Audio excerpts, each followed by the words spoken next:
Hello everybody and welcome to another video. Today, continuing with the subscriber map series, we're gonna take a look at another map. This one is called Arid, and this is a subscriber that wanted his map featured on the channel, so let's do it.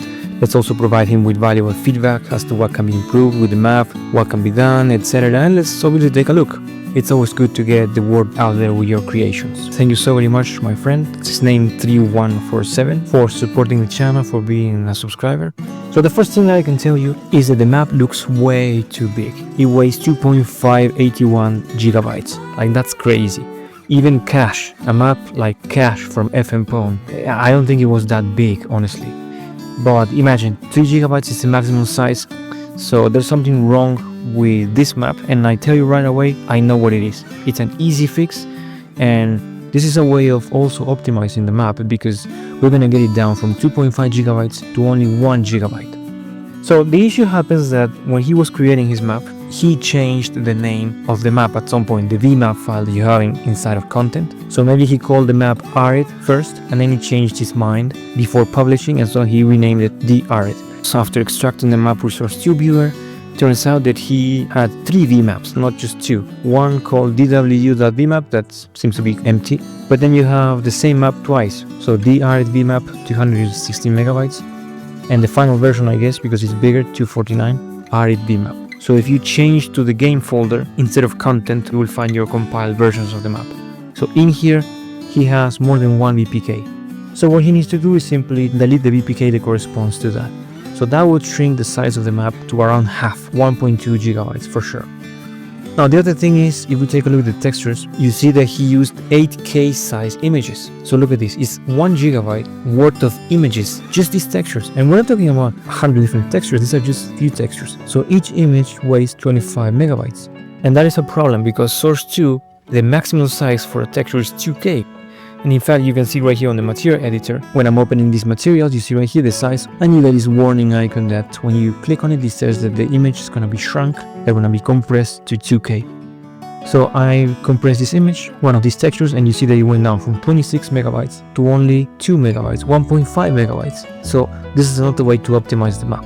Now I opened it up with Hammer after decompiling it, but unfortunately Source 2 Viewer didn't do a good job. Most of the 3D models are missing, so there's very little information or feedback that I can give based on what I get here in Hammer. So let's have a look. So we spawn right here on T-spawn, and I can see one error is over there under the radar. So the number sign symbol appears because the system doesn't recognize T respawn as an area of the map. Now that is problematic because remember that people in China, in Russia, they're gonna play the map. It needs to be automatically translated. So there's the naming convention for areas like middle, T-spawn, city spawn. So you should only use names that correspond to what's the naming convention of all the maps. So for example, catwalk, market, all of those words you can use. And so the game will be able to translate those areas when people from Russia or China or whatever country are playing it. And let's have a look at the layout. I really like this mountain surrounding and this temple, like, you know, this is like a kind of ruins. Pretty cool. Very, very nice. I like the radar. Obviously it was generated using RadGen, so makes the map look all the more professional, all the more beautiful. Nice place. Let's go to B. And you know what I think would be good in terms of an artistic design for this map? I'm thinking of a kind of excavation site, like maybe some dinosaur, some kind of fossils were found on this area, and so that is why we are in such a remote, distant place where there's kind of a temple, I don't know, maybe ancient Roman ruins, you know, like the city of Pompeii or Herculaneum. You see, taking as inspiration those real life locations, and so then begin to add detail. Because I think the layout is really, really good. The bomb sites are closer to CT as you expect. That gives time for current terrorists to set up their positions. Lighting does bring a map to life, absolutely.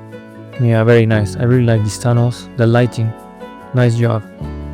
I would recommend to draw inspiration from the excavation sites at Pompeii, you know, Herculaneum, all those areas, those cities in Italy that were literally buried down under volcanic ash. And so I think that it would fit with this layout in terms of a city that's sort of been buried underground for literally thousands of years. So guys, great job, amazing work from this artist. I'm really happy to provide with feedback to help bring this map, you know, take it to the next level. Now I know there's a lot of hard work, especially in terms of the artistic design. It's gonna take a long time for sure, especially if he's working alone. That the only thing that this map is missing is just an artistic touch to bring it to life. So guys, thank you so very much for visiting. I wish all the best to this mapper. I hope that my feedback will help him. And if you guys would like me to feature your maps here on the channel to help, get the word out there, to share with the community, please leave a link in the comment section down below. And so thank you so very much for your support. Wish you the best and see you in the next videos. Bye bye.